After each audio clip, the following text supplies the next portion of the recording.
Hey guys, welcome to episode 11 of the Dash Gamer Podcast. I'm one of your hosts, Dash, along with my co-host, Mr. Ryan Betson. Hey, what's up, Dash? Hey man, what's happening? Not much, man. Just getting the energy, pumping it in, trying to get... There's a lot of energy tonight.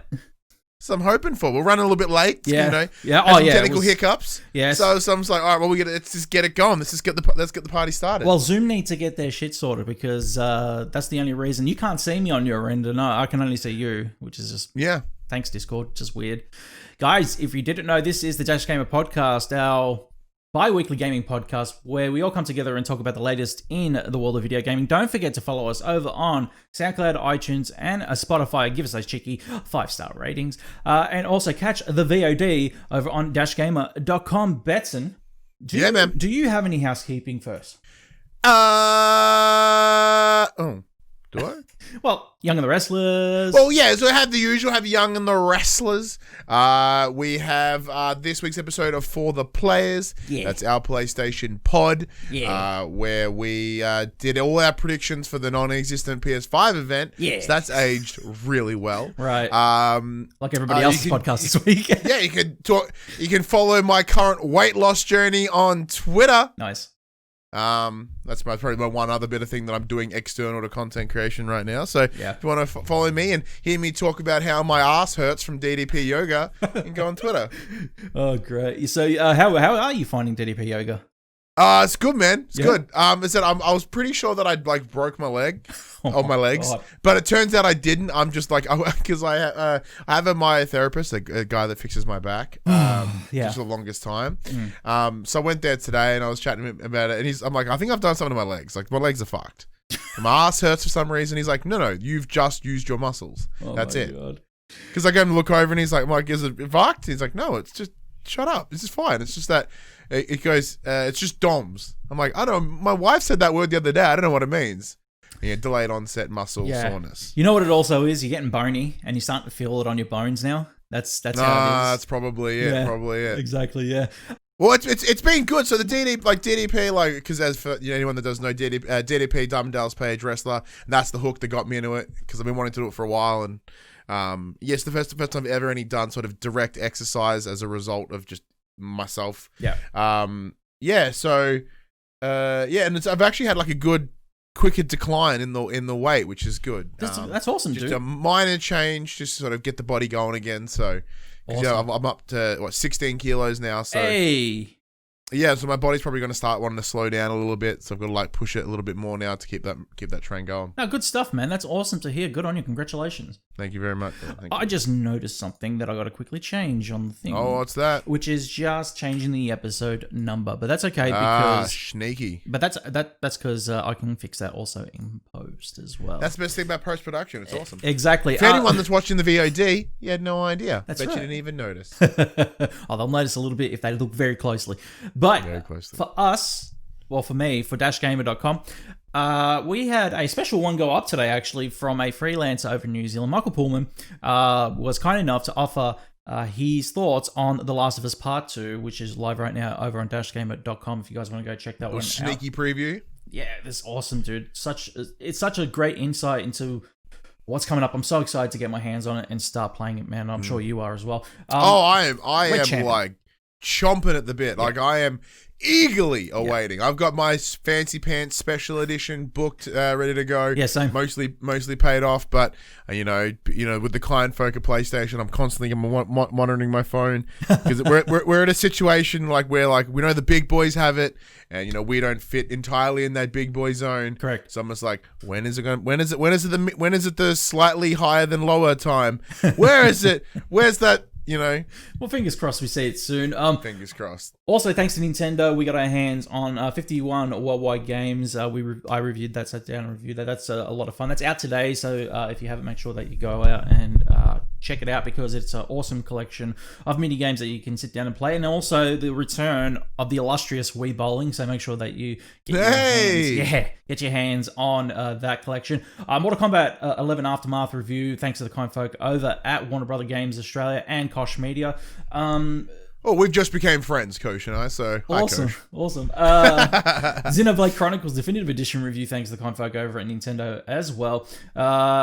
And I believe that's it. So actually, no, that is it. So that's our round of reviews. And also make sure that you check out TGIF and Take My Tone live right now on dashgamer.com. And by the time this episode goes live, we'll have a Minecraft Dungeons review out. So make sure that you check that one out too. Thanks to the kind folk over at Xbox Australia. Now, Betson, let's jump into the news for the episode because we do have a stack of news to get through. And obviously, a lot of it is pertaining towards PlayStation. Because today, as we're recording this on the 5th of June, 2020, for those who are listening in 30 years or so to this episode. What's a PlayStation? So, Betson, this one's going to be a bit of a rough subject to talk about because it's mixing with politics and everything, but we have to talk about it regardless because we are a video games news show, and that is... This one comes by way from Shannon over at Press Start, who says this week's PS5 reveal event has been postponed. Sony made the decision to postpone this week's PS5 reveal event until a later unspecified date. The event was set to last around an hour and showcase a range of games coming to the PlayStation 5. The decision was made as there's clearly more important things going on in the United States and voices that need to be heard ahead of this event. The statement can be found below, which reads, we have decided to postpone the PlayStation 5 event scheduled for June 4th.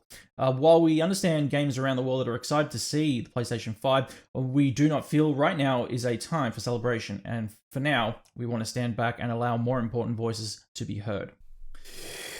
Okay, let's talk about it because we have to. This is something that is going to be a bit of a touchy subject, obviously.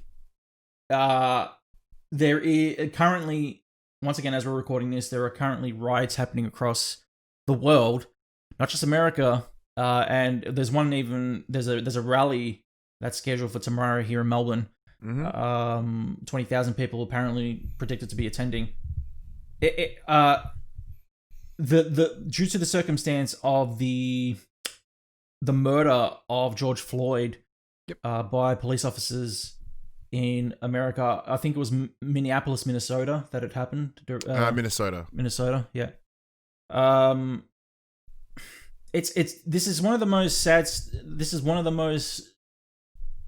the saddest circumstances we've had this year. Like, this year has been non-stop pandemonium for everybody around the world, and I feel like with every interruption that's happened, it's had just meaning, but we're living in almost a lifetime of cataclysmic proportions. I don't know if that's exactly the word. But in terms of the current circumstances, though, like in terms of like cataclysmic events, I mean that I think what I see that in what was going right now, but I think a cataclysmic change is coming, and this is the greatest thing. So I believe I can speak for both of us, Dash, when we say here that we 100% support the whole movement, with the whole Black Lives Matter movement that is going on right now. Correct. You know, it has been way too long that this shit is still going. Yep. It's not the riots themselves, the whole issue at large when it comes to the systemic racism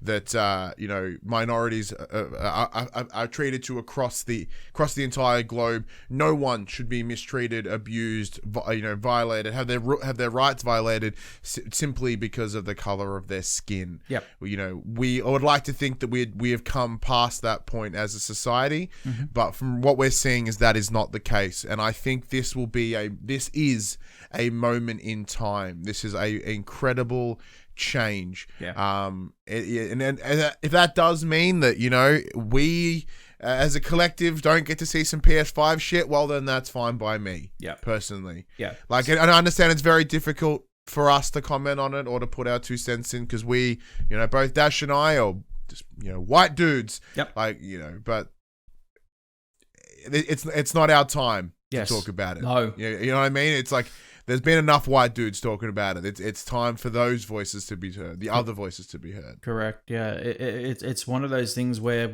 we obviously support the movement. I 100% support the movement.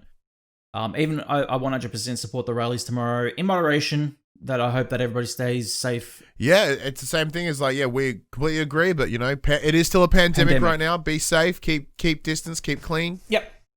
Yeah. Keep a mask on.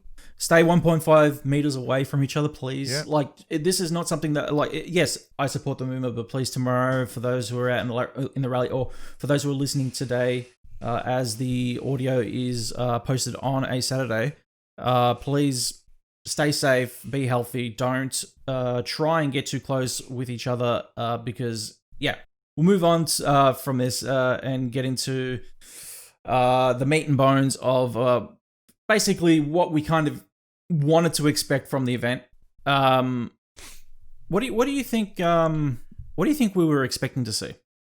Well, it depends. So, originally I had some expectations around the PS5 event. I think I was ideally thinking that we were going to see the console, maybe a date, and we certainly wouldn't see a price. But I had some ideas of what we thought we were going to see. Yep.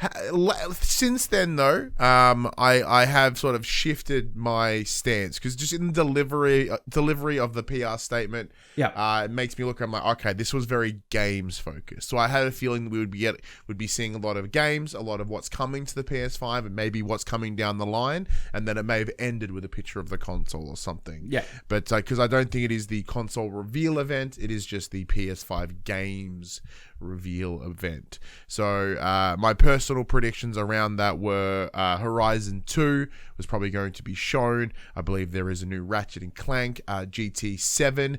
Now these aren't release day, these will be release window. Potential for this, I'd say that would put it between October and March. I guess I'd probably call that your launch window. But yeah, so and then we'd probably see some third parties, the likes of Call of Duty. How that it looks as if Activision want to continue that marketing relationship with PlayStation, so that would be there.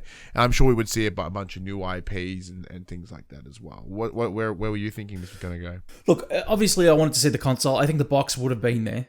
It's one of those things where I was expecting at least a teaser for Horizon Zero Dawn 2, whatever they wanted to call it. I think that's definitely on the cards for the PlayStation 5.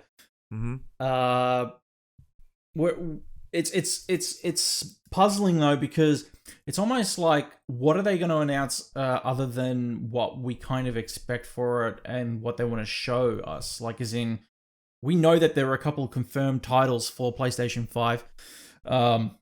We know that there's some third-party titles that have already been presented on the Xbox Series X presentation a couple of months back now. But what was going to be fresh, obviously they wanted to come up with the exclusives, but I believe that with The Last of Us 2 out in a couple of weeks, this event had a risk to kind of overshadow that a little bit. Yeah, and that's certainly true, because it is one of those things of you don't want to really showcase what's coming later when you know that there's something coming right around the corner. Exactly. I certainly don't think that these announcements would have really hampered Last of Us or Ghost of Tsushima. I don't see that being too much of an issue. I think they can stand alone well enough on their own. I think it would have probably. It's weird that they're pushing that Last of Us Part 2 PS4 Pro as an example, but we're at that tipping point now. If they don't do something by the end of this month, they're going to be in a really rough spot come trying to push this towards the end of the year. Just saying. Yeah, no, I agree with you. I think it's one of those things at the moment as well, where people once again, we're in a pandemic. There's going to be limited units out there at the end of the year because they're obviously only going to be produced in limited quantity. I don't think, and due to the amount of people that are out of the job at the moment, I feel like is it coming in? Is he? Yeah, he's here. He's here with his cowboy hat. That's all right. I feel like making honking noises. Yeah, so I feel like with The Last of Us coming out, and once again at the end of the year, limited quantities are going to be an issue. I just feel like people are going to be questioning whether or not it's going to be worth picking up a brand new console when this launches without that big exclusive, which is what they need. And yeah, this event being postponed will hurt it a little bit, but I believe that postponing it as well has been kind of a blessing in disguise, because they'll start showing off more of the hardware and more of the first party features after The Last of Us is out, and all the hype kind of dies down around that game. In saying that, once again, it's just a fact that people are unemployed, and this will not appeal to them in the way that it would have pre-pandemic.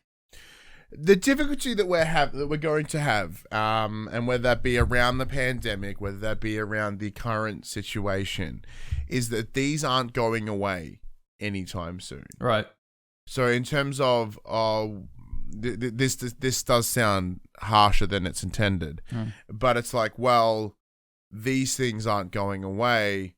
How long can they remain sensitive to an issue, or against the pandemic, as an example? How long can they stay against it? Yeah. Or sorry, not stay against it, as in like fight that pressure of what's the focus of time, right? Yeah. Because it's going to come. If they want to hit that date, they're going to have to, because as we said, like there are people around the world that still need to work and still need to get paid around this event. So, like, why not get everything back in motion? Yeah. No. But I also understand their like reluctance to do it under current circumstances, and that's fine. Yeah, I know. I understand. Betson, speaking of the same event, basically, and what we were probably expecting to see, which was the unit itself, there has been a patent registration by Sony themselves. I believe that this was expected to come out. That's why they had the event scheduled for today. But this one, once again, comes by way of Shannon over at Press Start, who says a new PS5 console patent has revealed 6 fans and a vapor chamber design. Oh my God. That's literal. That's just the dev kit, dude. No, this is the new patent. Yeah, no, that's the dev kit, brother. Like why would it need like 6 USBs on the front? Unless it's the dev kit. And it's literally the same V shape as the dev kit. It is. Like that. It is. Oh. This was painted today. No, the patent was released today. Yes. But when was it applied? Who knows? Well, I'll read the article. It's looking more and more likely that the PlayStation 5 console could indeed resemble the V-shaped dev kit that has become so prominent over the last 6 months. A new patent has revealed further details about the specific design, including the fact that it has 6 fans, 3 behind each of the V-shaped vents, a vapor chamber design using the entire body to cool the CPU, and a massive heatsink on the left-hand side, and the power supply. So this was originally filed on November 29, 2019. How did you find that? I'm looking at Notebook. I just Googled it. Okay, well, there you go. Still, that's after dev kits were out. And for it to be patented, it's different. When they patent dev units or dev kits, usually it's a very, very early blueprint. They can't hand these out to devs without a patent, because then afterwards, these devs can actually use these designs if they wanted to. So really, it's one of those things where this is it. Like this is it. Because there's no way that they would have been able to patent it, register it before this week, and say, "Oh, hey, it's public now. Here you go." If this is fresh, and that's what they're alluding to here, then I'm worried. I'm worried because both of our PlayStations already sound like they're about to take off. Well, that's very true. So I was playing Man-Eater last night on stream, and I swear my console could hover. Yeah. Yeah. Remember Dreams? Oh, man. Yeah. By the way, yes, my quote may have closed the commercial, but I'll stand by the fact that thing makes my PlayStation whirl. You boot up that game, and holy shit, it just sounds like it's about to die. Like my PlayStation, I freak out every time I boot up Dreams on my PlayStation 4. I have to plug in my headphones because you cannot hear anything that's happening on television while playing that game. The other night, I booted up. I can't remember what I was playing. What was it? It wasn't even that graphics intense. I can't for the life of me remember at the moment. But there was a game I booted up the other night to play. The PlayStation 4 fan was whirling, and I had the volume up quite a fair bit, and it was just still like, no, it's not happening. you're not playing this game right now, forget it.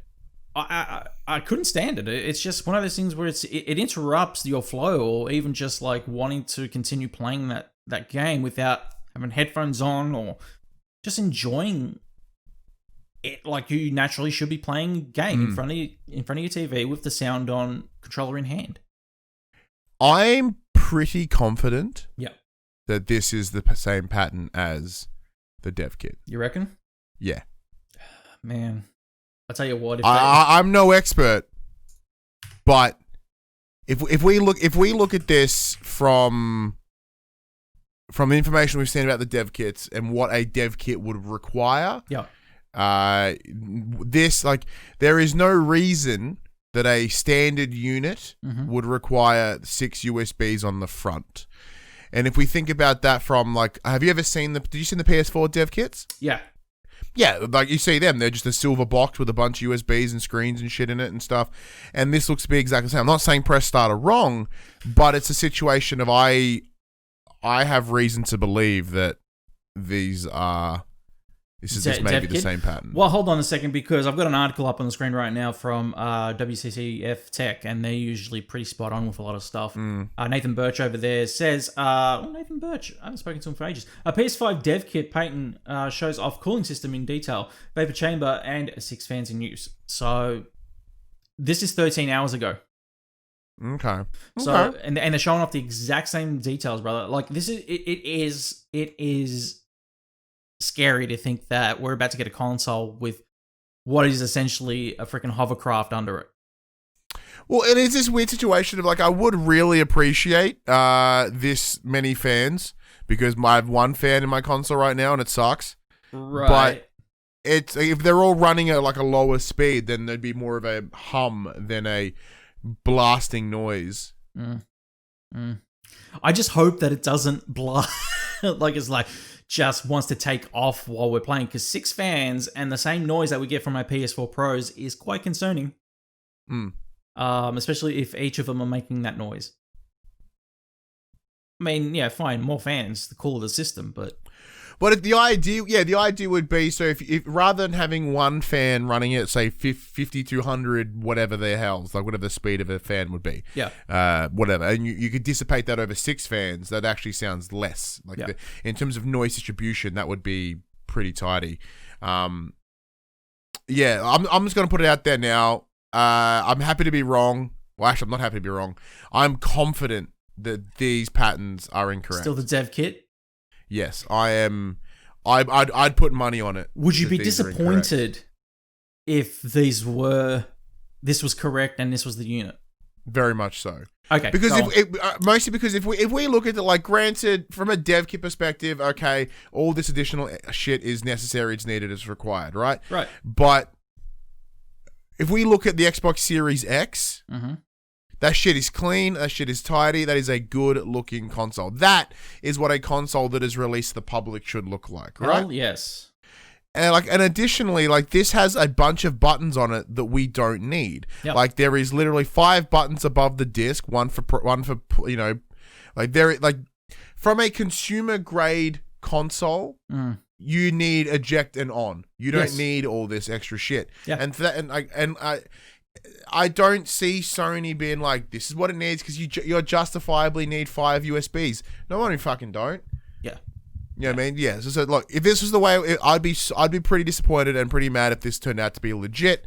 But I'm pretty from I don't know why they need it for reasonably uneducated stance. Yeah. I'm confident that this is not a you're probably right, as in the base of this is probably the dev unit. With the amount of USB points there are on the front of this unit, then there is... Yeah, they could update patterns. Patterns get updated all the time. So it's very likely they've had to refile it because they've had to update the PS5 dev kit patent for some reason. Maybe something has changed. Maybe due to current circumstances, is a different build required for the dev kit. Yeah, that's a mild change, but I don't see this.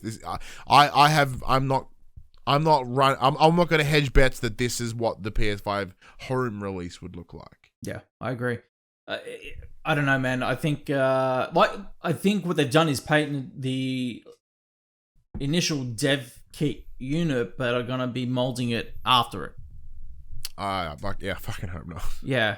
I don't know. I hope This not. is It's bulky. It's kind of gross. Yep. Like not even the V shape, which is I remember the jokes pizza back in here. the day about that little V part. You can nicely fit your front area in there and keep it toasty. But It's yeah, ugly. it's hideous. Yeah, definitely. And that is not a consumer grade console. Because speaking of hideous and consumer, nice segue.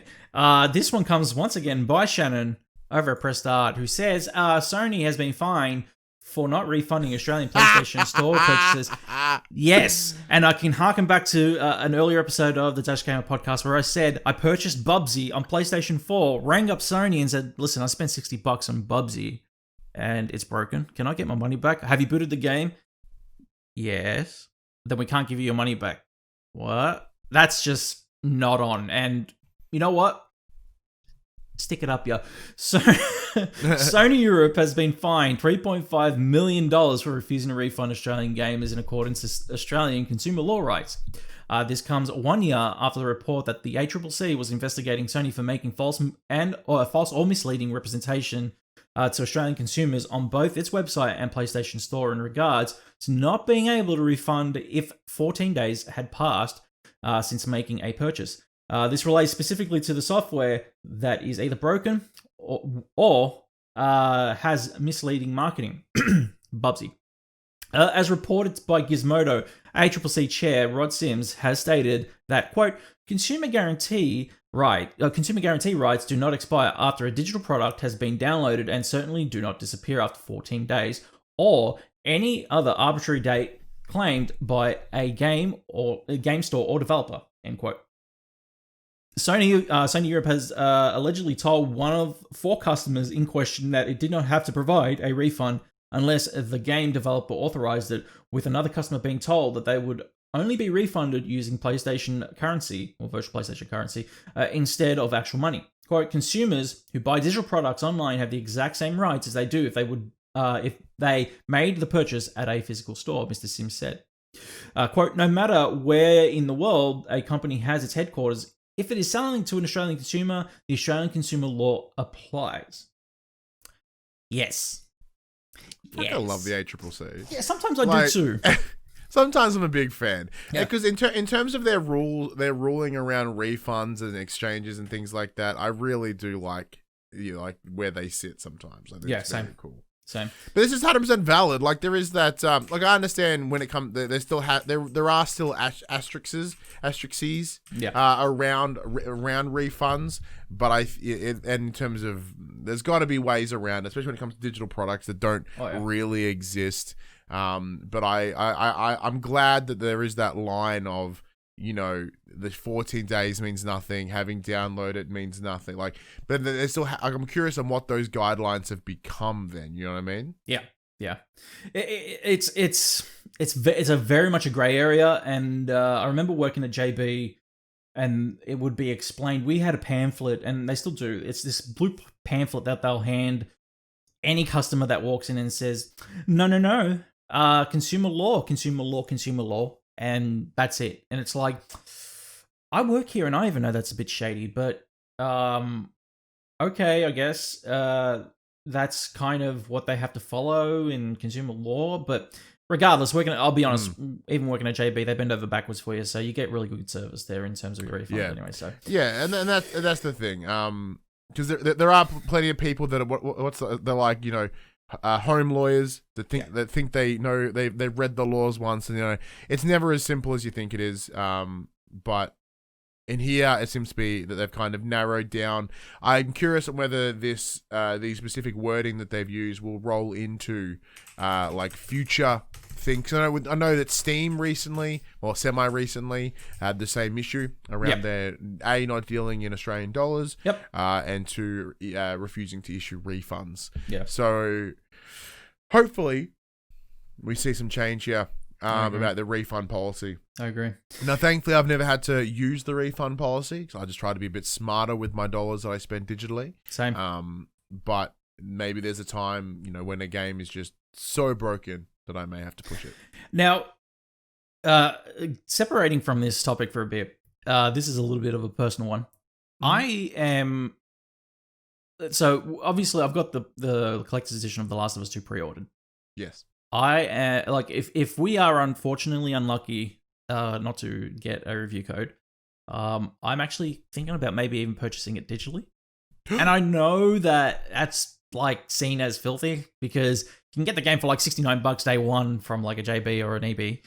But I don't want to wait. Like Thursday night, if I still don't have that game, I want it in my hands to play.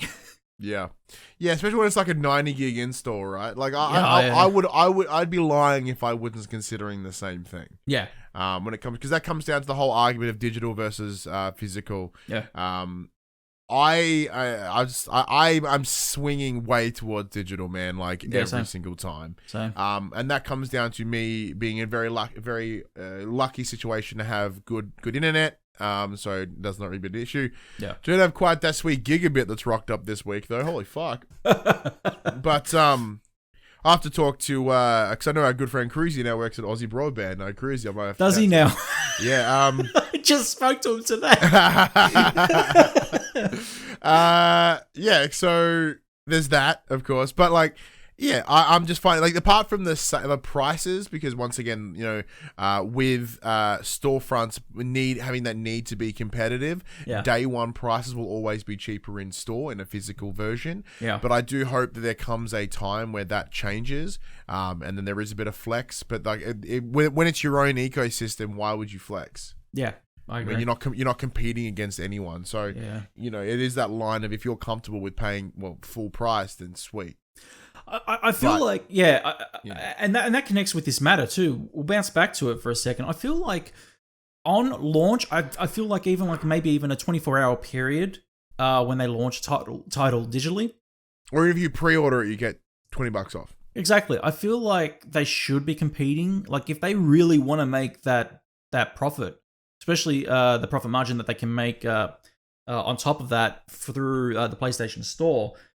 Instead even if you want to talk profit margins, right? So you would know this as well. When it comes to a physical copy of a game, the actual cost value is like $62 or something. 72.14 on most of them. Oh, has it gone up? That's a little bit, that's not good. Well, because if I remember it being like sort of like mid 60s, right? It used to be. It used to be. Yeah.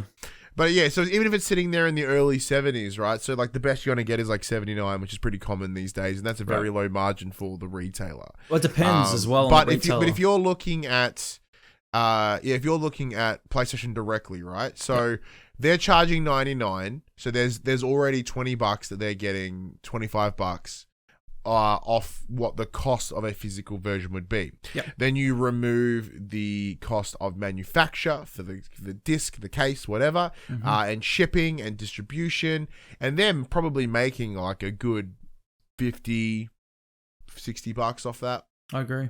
Yeah. So like I understand their incentive to not want to flex. Yeah. But when you're making that much presumable profit on each copy, why not bend? Why not compete? Yeah. Like, because it's right now with brick and mortars stores still being important, I think that's forever fading, and I think it will be probably another like 5 or so years before we completely see it dissipate. But when there comes a time that, you know, brick and mortars aren't as important to the gaming space, they will be at that position where they will ideally have to buckle a little bit and maybe bump it down $15-20 if you pre-order it, because that way you can't get it's immediate payment on those digital pre-orders. So if you pre-order it and it's $15 less, like I would pre-order so many games. I never pre-order games. $15 guaranteed digital. I'd give them so much money. I'm definitely with you, 100%. Speaking of The Last of Us 2, and this one's a bit of a weird one. This one comes by way of Push Square. Sammy Barker of Push Square says, musician accuses Naughty Dog of stealing arrangement for The Last of Us 2 ad. So this one was based on the recent ad that they just brought out, the cinematic ad that they've just released. Whether it's accidental or something altogether more nefarious, Naughty Dog can't seem to escape plagiarism accusations, whether it's a subway map or a piece of art on protagonist Nate Drake's mantelpiece. Many of the California developers' recent releases have courted controversy. And now it appears The Last of Us Part 2 will face the same fate, as the sequel's commercial has been accused of borrowing from a musician's original arrangement of New Order's True Faith. Lot Kestner, I believe that's how you pronounce it, or Lottie Kestner, a Seattle-based singer-songwriter, was alerted to similarities in her version of the track and Ali's rendition, and posted the following message on Twitter. I'll actually open that up now for us to read, because they did not quote it on Push Square. That's an odd way. Okay, so the tweet is no longer available. There you go. Oh. All right, so at least we know the situation. Basically, that The Last of Us is possibly they're using music that they weren't allowed to. What is going on over at Naughty Dog for them to do that? Yeah, it's a tough one because like I can't think about how that would be allowed or justified, or maybe it's something that they were like under the impression, or maybe they'd spoken to the record label and they're like, yeah, no, it's cool. Presumably they have a record label, and then they've gone, okay, cool, that's fine. It just wasn't passed on. Right. You know what I mean? Yeah. Like, cause same can go the other way. Like, you know, the old pop scene music we used to use, like we had permission to use it from the artists themselves. Right. But when we reached out to like Mad Cat, who was the distributor at the time, they never responded to us. But we used it anyway because we had the owner's permission. Right. Nothing ever came from it, of course. But it is that situation of like, well, maybe there's a bit of communication there that just didn't go through. Yeah. Now I haven't watched this cinematic trailer, but I'm watching it right now on the stream, and holy fuck, it looks awesome. Yeah, it does. It really does. I haven't actually properly seen it either.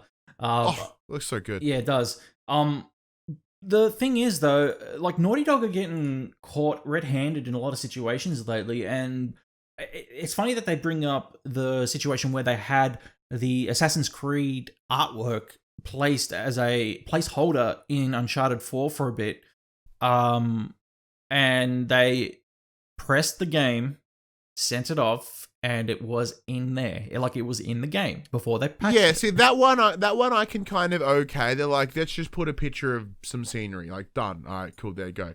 And then when you're working on a massive scope of a game, you're just like, it's not something you go through and check again. Like, right. I didn't even notice that fucking picture when I played it. Yeah.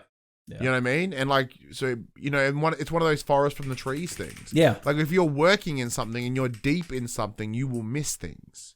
And like, I'm certainly not excusing it because they still fucked up. Yeah. Oh yeah. And the difference here is this is a marketing tool, and I guarantee a recent marketing tool. Like this was edited recently. Yeah. So I almost like refuse to believe that they simply were unaware, but I don't think they've made that claim either. So they made that claim with Uncharted. They didn't say unaware. They were aware that they used it, but they were unaware that they pressed games with the image still in post. I believe that they obviously had intention to replace it. They just never got around to it because of the fact that they were, once again, like you said, to reiterate what you just mentioned, it's such a massive game that obviously it's just a minute detail that they forgot to replace at the end of production. And that's fair. Like, slip-ups happen. If anything, like, I remember the reaction that Ubisoft had over it, which was, it's kind of no big deal. I mean, it's a nice little shout-out for us, but at the same time, that's our artwork. Can you kind of remove it? And they did. Yeah, and it's one of those situations they're like, oh shit, sorry dude, and they just patch it. Pretty much. You know what I mean? So like, it's in terms of, I understand that it's just, if they were like, no. Yeah.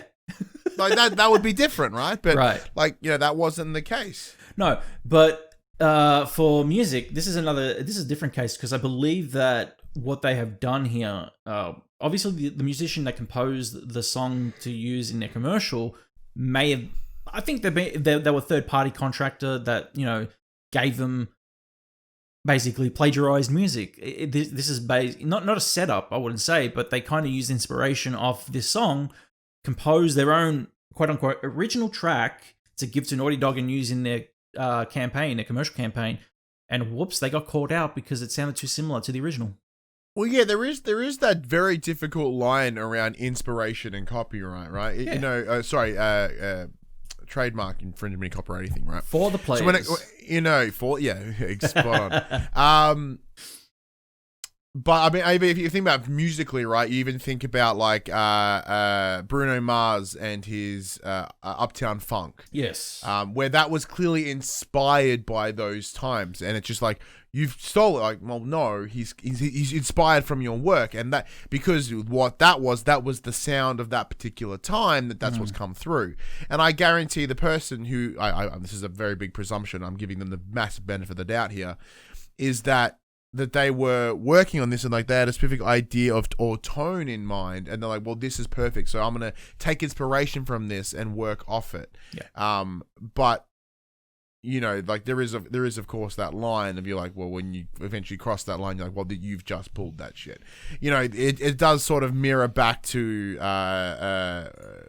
more of a copyright, like Philip Mewson. It took me a while to remember his name, but I mean, like, you know, what I mean, like, here's the same thing. But he was direct copyright. He was pulling shit directly from somewhere else. Yeah. You know, he didn't take and tweak. He just straight up took. Yeah, exactly.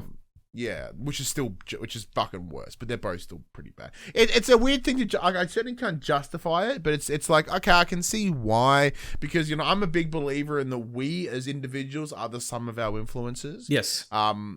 You know, so like what I do and what my content is, that is me being influenced from, you know, Kind of Funny. It's being influenced from Kevin Smith. You know what I mean? Like, there's all these different places that I get my inspiration from that have helped shape who I am. Yeah. And how I present and how I create my content. Yeah. So here, like, obviously this person, like, I wanted a very specific tone. I wanted this very specific feel. And this song nails it in that way. And they're like, well, I will take from that and kind of work with it, because, you know, there's only like 8 notes over X amount of like octaves and shit, like, yep. You know, but that I mean that as in like, yeah, like there's only 8 notes over this many octaves and there's 1,000 bajillion songs released and you happen to make one that sounds exactly like this one. It's like, well, yeah, it's a good point.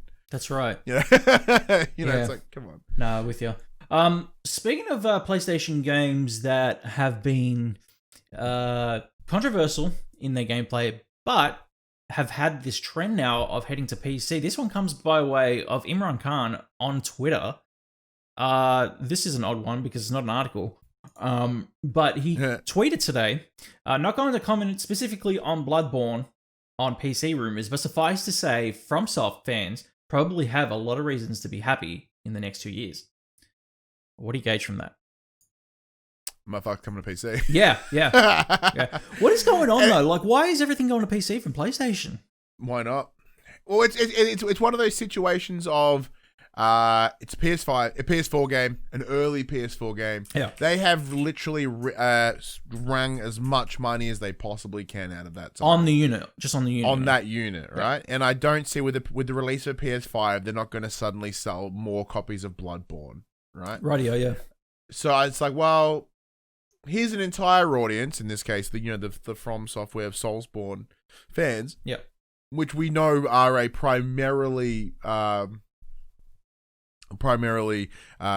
PC focused community, especially with those early Dark Souls. Yeah, that this would be right up their alley, and they will pay whatever you fucking give them. Yeah, and it's one of those things like, well, it's just all extra from there, right? Yeah, like, well, we charge $40 for it. And everyone's like, yeah, I'll give you $40. Here you go, done. Yeah. You know what I mean? And if a majority of them pirate it, it's like, oh, well, fuck it. Like, we already made a bunch of money anyway. Mm-hmm. Or this could be, if you want to think even more optimistically, this could be a hint that within the next couple of years, we will have a Bloodborne 2. That would probably be because Sony have the IP rights here. They have the publishing rights here. Correct. They don't require From Software to be the ones to make a sequel to this. Right. So regardless of From Software's involvement, if they wanted to, they could 100% make a sequel to this game. Yeah. And maybe that's in the works. Like, maybe that's something we could have seen here. Because as I said, like, with my my theory that at the end of the conference thing, they would have a small, like, these things that are coming, and we would see the likes of God of War 2, Spider-Man 2, like maybe logos or some sort of splash shit. You know, maybe we're meant to see a splash that says Bloodborne 2. You know, who knows? Bloodborne is critically acclaimed as one of the best Souls-like games. Game's fucking fantastic of all time. Have you played it? Yeah, I'm yeah. shit house at it, but I fucking love it. All right. Like stylistically, it's great. It plays great. It's from someone like I'd played the early Dark Souls as well. As I said, right now I'm painting a bunch of Dark Souls minis. Like, cool. like I'm right up in that Dark Souls a little bit of that lore-ish right now. Because as I'm painting these minis, I'm trying to dive a little bit deeper so I know what I'm like painting and how to sort of make it fit. Very cool. Yeah, so like Dark Souls was really cool and I enjoyed what it was, but Bloodborne brought such a different feel, especially when it came to the whole like sort of 18th century, I think, sort of aesthetic sort of feel, that real gothic sort of vibe. It's just better than the medieval-y sort of look. And when you bring in the things like the blunderbuss, it actually completely changes how you fight. The game's brilliant. I fucking love that game. Awesome. So I didn't even play it at launch. I played it like when it came on free on PS Plus. So are you optimistic that it's coming to PC though? Oh, yeah. Well, I'm pretty confident. Like I said, I'm even though, as I said, like similar to yourself, Dash, we run PlayStation shows and we have a connection and an allegiance to the PlayStation. Yeah. I don't see any of these moves to PC as a negative. This is just more people playing games that we love. Yeah. Like when we sit and we talk about how fucking good Horizon is, we talk about how good fucking Death Stranding was. We talk, well, maybe not you, but we talk about how good Bloodborne is. It's just like, well, now we have. Wait, Death Stranding? I said Death Stranding's all right. I'm talking. You're probably thinking Days Gone. Oh, but you pooped on it way back in the day. Yeah, but I pooped. Hold on, I pooped on it on my first go. And tell me, like the first hour, what was your initial impression in that first hour? Because I knew what I was getting into, so I was pretty. No bullshit. I remember the conversation. I remember I complained pretty hard. Thank you. And then I kind of once it sort of kicked in a gear, I was like, yeah, it's getting good. But like Days Gone as well, I thought Days Gone was really cool. But one of those things, it's just like put that in there. Like there's no harm. Yeah. Right. Especially like as we're heading into these next generations where that generation is blurred. Like cross-platform is blurred. Yeah. Cross-play is blurred. Like all these, what used to be these very hard lines in the sand between different companies and what platforms they were using, this has changed. And I don't see this as a bad thing. I don't think we're going to see Bloodborne on the fucking Series X. Yeah. But like PC is ambiguous. It's kind of its own little beast over there. Like why not? I agree. I said, like, maybe in time, there's, they release a PlayStation launcher, and then you can buy it only through there. So that way Steam doesn't get a cut. That way Epic doesn't get a cut. You know what I mean? Speaking of PCs and Steam, this one comes by way of Shannon over at Press Start once again, who says EA is launching a bunch of games and EA Access on Steam. EA has announced that it is bringing 25 games to Steam as well as its EA Access service. Starting today, gamers will be able to grab the following on Steam: Command & Conquer Remastered, Burnout Paradise Remastered, Mirror's Edge Catalyst. I love that game. Sorry, I know it's like second to the first one, but I still love it. Dragon Age Inquisition, Need for Speed Heat, Need for Speed Rivals, and Need for Speed. Plants vs. Zombies Battle for Neighborville, Unravel 1 and 2, FE, which is a good game as well, Sea of Solitude, Crisis 2, make sure you got PCs strong enough to run those, shit. Medal of Honor, Mirror's Edge, the original. There it is. Need for Speed Hot Pursuit, Need for Speed Shift, Peggle. Dragon and make sure your PC's intense enough to play Peggle. Optimize for Peggle. And Dragon Age Origins. EA is also bringing EA Access. We know that EA. That's what you just said, Shannon. EA Access is bringing it to Steam. Yes. So there you go. EA Access is coming to Steam. It's been interesting with EA Access across consoles to have that available as a subscription service to play EA titles. Obviously, there is some limitations to the service where when they release brand new games, they have a timed limit to those, like a timed exclusive to those brand new titles for people to sample. For like about, I think, 8 hours. Depends on the length of the game. I thought it was. I think it was like it's like 8 to 10 depending on the length of the game. Some people actually get the games finished within those things, but it's kind of like a rental afterwards. It's nothing like Microsoft's Xbox Games Pass, which is honestly the best gaming service out there right now, to be completely honest. But it's still cool to have for people who want to experience some of these titles here. I mean, look, they're not the best of what EA have to offer, but there are some really good titles in that batch there that I would highly recommend anybody who's thinking about EA Access to check out. Like once again, Mirror's Edge Catalyst, Unravel 2, definitely. Need for Speed. Unravel and the Unravel games are amazing. I love Unravel. Need for Speed Heat as well. Yeah, Need for Speed Heat's fantastic too. I really enjoyed that. Yeah. So honestly, amazing in just kind of like a handful of games there. It's really cool. I think the service is around about $13. So that's I still think that's a bit much for EA only games. I don't think EA has a catalog that is impressive enough to make me want to pay X amount of dollars a month. But for someone that is certainly there. Once again, this comes to the same thing. These games are old. They are fucking old. There is no more money to be made on these games under old situations. And I don't think they will. Why not funnel them into a place where they can make some coin? I 100% agree with you. Once again, from Shannon over at Press Start, the Outer Worlds on Shannon Nintendo. coming through with the I know, he's coming in with the goods, mate.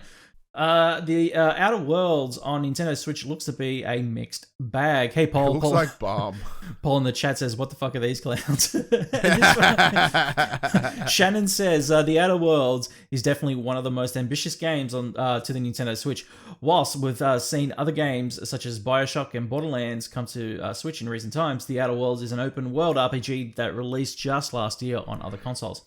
At first, the gameplay footage, when compared to the Xbox One footage, looks pretty good. Sure, textures were obviously downgraded and the game obviously stuttered in parts, but they look playable. Unfortunately, the Game Explain review has put that to bed. They've shown multiple instances where the game, particularly in handheld mode, looks extremely awful, even going as far as to say that it might be the lowest resolution they've seen in a Switch game." Yeah, so like I was watching the footage that IGN had posted prior to us recording here, and there is obviously a resolution loss as well. No, they didn't really show like frames, whether that's holding a 30 or whatever. But there is texture reduction, there is just asset removal, but they were showing PC versus Switch, so of course that difference is staggering. But the difficulty around this is I personally wouldn't want to play it this way. No. I would play it where it looks good, but It for many, the hardware limitations of the Switch aren't an issue. They just want to be able to play games like this on the go, and they're willing to take that hit. I personally disagree and cannot. Yeah. I cannot accept that.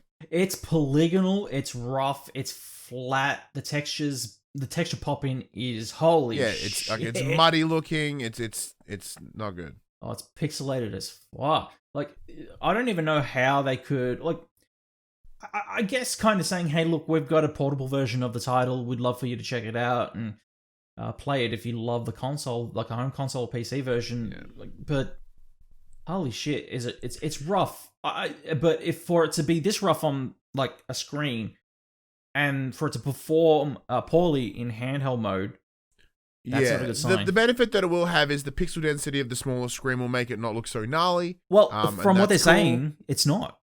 Yeah, well, that's an assumption here, of course. Like, you know, we're watching it on a 1080p screen, like a large screen or even a 4K screen, and then it's going to look even worse. Yeah. But there, like, with benefit of the doubt, it maybe looks okay on that small handheld screen. I doubt it, but it is very, very interesting because I was arguing this point, when like Doom 2016 came out on the Switch. I'm like, the Switch is not capable of this. What will happen is there will come a time, and I think we're pretty much there, where third parties will have to step away.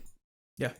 Not because they don't want to, it's because they have to. Yeah, I agree. Like, they can't, like, this is a situation of they cannot keep this up. Like, they're like the literal the underpowered nature of the Switch will prevent it. It'll bottleneck, and then like we cannot go any further than this. When we look at the likes of The Witcher, which is 4-year-old game at this point, and it looked poo. It didn't have the same power, there's missing so much, right? Where here, this is a game that is a year old, and that's impressive that that's getting on the Switch. But we're seeing very clearly those limitations of this device. Now, I know you're a big Switch fan, Dash. Yep. But so plenty of my clients at work, they love their Switch and they look forward to all the games that come to Switch because that's what they love. But I personally cannot understand. Well, you were why. just selling turnips or buying turnips while we were... Oh, yeah.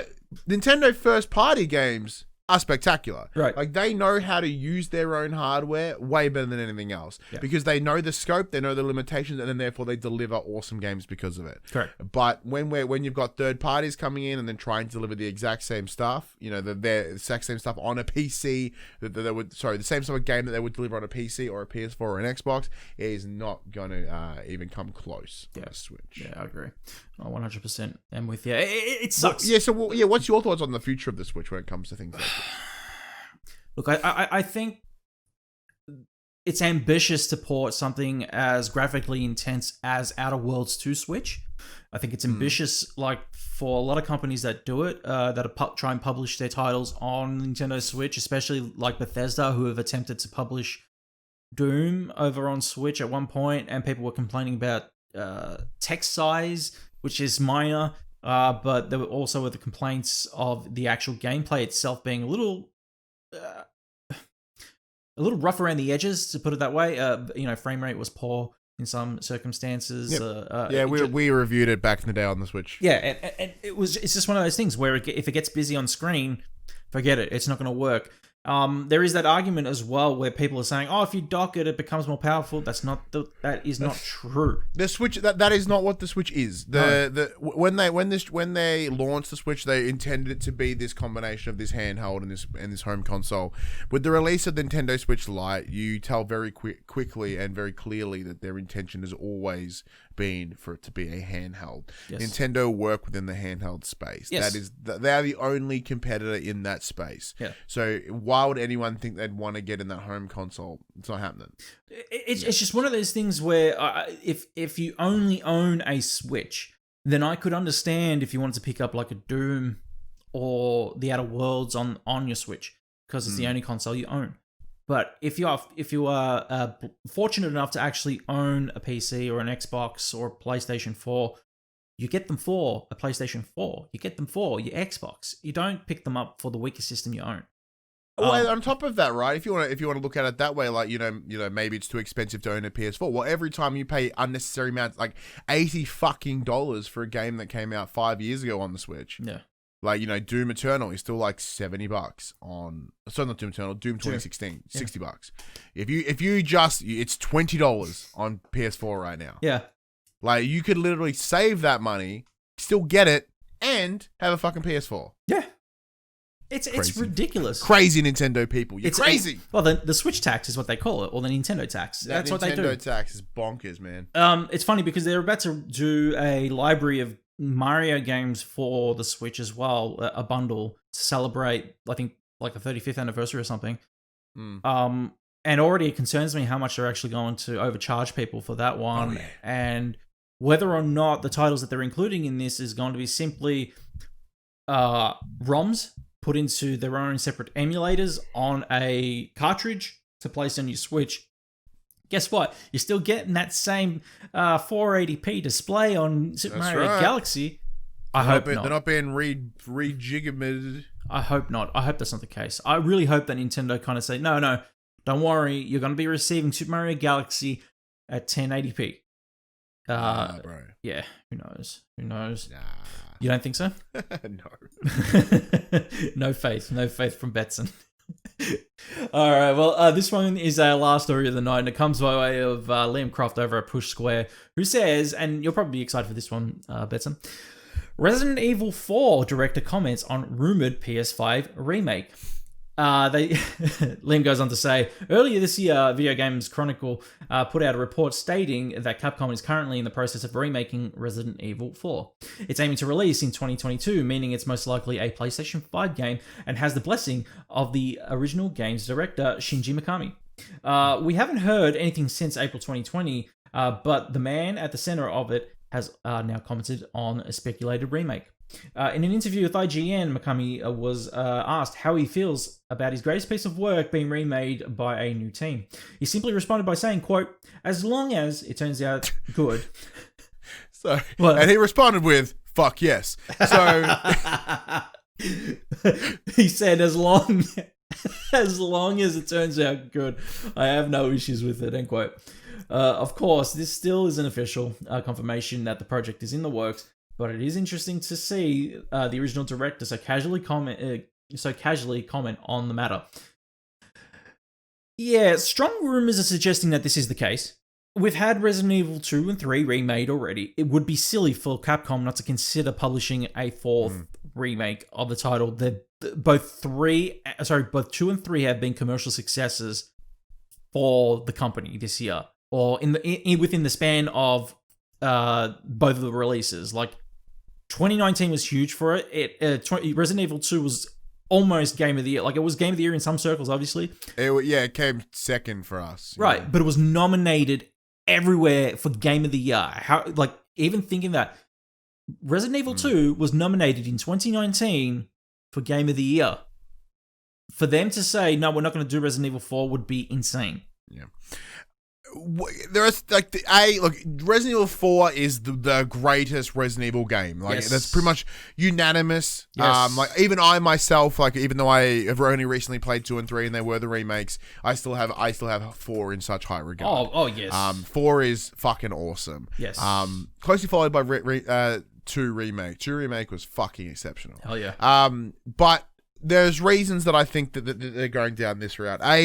It's money. It's guaranteed money. It's going to fucking work. Yeah. And additionally, there is some story beats that they are hitting here. Yeah. So if we have a look at what they did in 2, what they did in 3, they have re-edited and they've rechanged. They've essentially retconned a bunch of Resident Evil lore.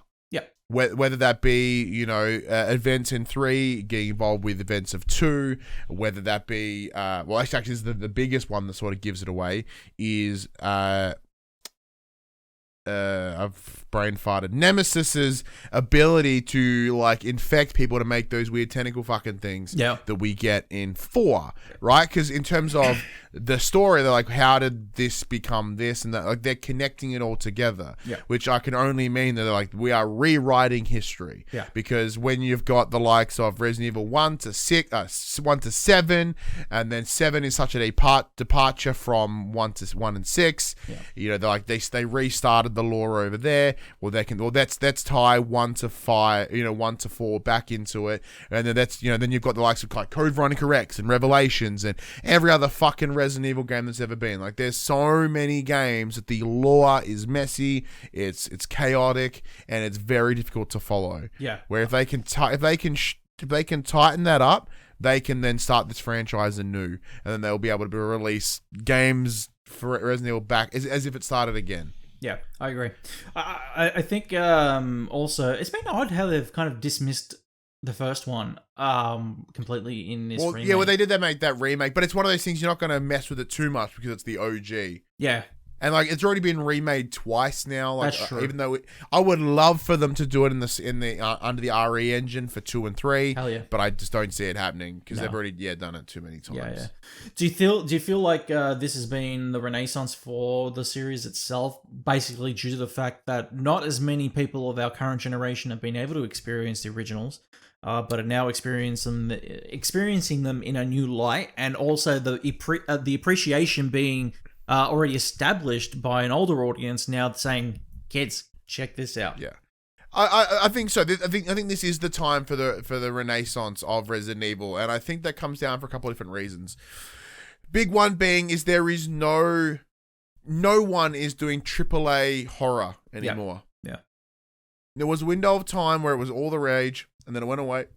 And then we got a bunch of AA stuff like your Outlasts and your shit like that, and they were fine. Yeah. But they were missing what this was, because there was this big thing is no one because horror is so hard to get right and to make good. Yeah. That comes in movies as well. When you look at majority of horror movies, they kind of suck, and then you look at the likes of like The Conjuring and stuff. These games that really delivered something amazing. Yeah. And it's that same hurdle that they have here. It takes time and money to deliver a good horror game. And they're like, yeah, we're going to invest it. But it's been such a drought that people are clamoring for good things. Like Silent Hill, right? really only the first 3 Silent Hill games are good. And 4 was average, Downpour was shit, Homecoming was shit, Book of Memories was shit. But everyone still has this fondness and this excitement around the idea of Silent Hill coming back. Yeah. Because people miss and people want AAA horror. And if they can tidy up Resident Evil, if they can literally just have the benefit of essentially making brand new money on old shit, no complaints from me. Are you optimistic about Silent Hill? Yes. I'm more optimistic around them remaking Silent Hill, like the first one, than them making a sequel. Same. I'm with you on that, yes. Because the way I would say I'd like it the exact same way. They're like, all right, well, let's restart this lore. Yeah. Let's go with what started, and then we can work off that. Because by the time, Book of Memories was the last one that was a Vita game. Yeah. By the time they did Book of Memories, it's like, well, this is also a fucking hodgepodge mess. We've tried to deviate so many different ways, and then the people that originally created it from 1 to 3 weren't there. Yeah. So it's kind of lost its way. Yeah, I agree with you 100%. I feel like the hype is there enough. There's enough hype behind it that they can make their money from it. But I believe that if they invested way too much time in writing an original narrative in it, that hype would die down, and by the time it comes out, it's like, well, who gives a fuck? Yeah. Yeah. Well, from all accounts, very similar to this, that it's been in the works for a little while. I think we'll probably see 4 if they do remake it. It's not, and maybe not next year, maybe the year after, maybe announced next year. Because unlike 2 and 3, which were, as we can tell from all reports, and it can kind of be told in the release of the game as well, these were done alongside each other, and they may have been intended to be released together at the same time. So that means they probably have got a year, maybe just shy of 2 already on this remake development for 4. Yeah. And even then, they wouldn't have dived too hard, because what if 2 and 3 didn't go well? I'm with you on that. I agree with you wholeheartedly. Betson, in the final segment of the night, let's talk about what is coming out in the Dash Gamer Global Gaming releases for the next fortnight. Yeah, Resident Evil 4 remakes are coming out for fucking ever. But until then, here's a bunch of games that are coming out this week. Exactly. So from Nintendo on the Switch, 51 worldwide games. Our review is live up on the website, thanks to Nintendo, but it is out today. June 5th. Samurai Showdown on PC comes out on June 11th. Also, the Neo Geo collection comes out on PC, PS4, Xbox One, Switch, June 11th. Beyond Blue, June on PC, PS4, Xbox One, June 11th. Desperados 3, PC, PS4, Xbox One, June 16th. Disintegration, PC, PS4, Xbox One, June 16th. Hardspace Shipbreaker, Steam Early Access on PC, June 16th. Pokemon Sword and Shield, The Isle of Armor expansion on Switch, June 17th. I forgot that was coming. Yeah. I'm not going to play it, but I forgot it was coming. Burnout Paradise remastered on Switch. There you go. There's a game that game's on fucking everything. Yeah. Burnout Paradise is fantastic, though, so it's okay. Came out 2 years ago, though. Yeah, it's a remaster. The remaster, though the remaster's way older than that, but yes. No. Well, yeah, the remaster came out two years ago on PS4 and Xbox One. Oh, yeah, it did too, didn't it? Yeah. And now it's coming to Nintendo Switch on June 19th. And I bet you it's $70. And it goes head to head with the big one. The Last of Us Part 2, PS4, June 19th. And that's it for the Dash Gamer Global Gaming releases, and we're so excited. For the next 2 weeks, the only game to think about is fucking Last of Us. Right? Yeah, exactly. Hold out. Hold on. We just want it. We're so close. We just want to play it. We just want to see it. We just want to know what happens. I want to play it so bad. Guys, if you didn't know, this has been the Dash Gamer Podcast, the bi-weekly gaming podcast where we all come together, where Dash, Betson, and Paj come together and talk about the latest in the world of video gaming. It's funny because I think I just got a message from Paj. Yeah. Don't forget to follow us over on... Oh, I didn't. Yeah, Operation PlayStation stuff. SoundCloud, iTunes, and Oh, by the way, I didn't mention this in the housekeeping. Go check out Operation PlayStation from last week. Mr. Ryan Betson. I was in it! Is on the episode. We talk about Mafia. So make sure that you guys go check that out as well. But for Dash Gamer Podcast, don't forget to follow us over on SoundCloud, iTunes, and Spotify. Give us those cheeky 5-star ratings. You can follow Mr. Ryan Betson over on Twitter at HaggardMC. You can follow myself on Twitter at DashGamer. And you can also catch the VOD on dashgamer.com. Also, a quick PSA for everybody out there who joins us live. We might be taking a break from our live streams of podcasts for a bit. Just letting you know. So some of the shows... Just some shifts up in schedule, so the live might not be doable. Correct, yeah. So I'll keep you posted. I'll keep you updated. But there might be some switching around happening, and which means the live shows might not happen for at least maybe a month or so. But I will keep you guys posted. But until next Tuesday, or next Wednesday actually, with Operation PlayStation on your feeds, take care, stay safe, and wash your hands. Yeah, because we're still in the pandemic. Wash your hands. We still need a sign out for this show. Maybe we need to put like some sort of like, you know, bit of zen towards the end. Just relax. Just maybe like some old timey sayings, you know. Yeah. It's like a picture is worth 1,000 words. Phase, but I don't know. It's a bit lame. Don't eat cheese before noon.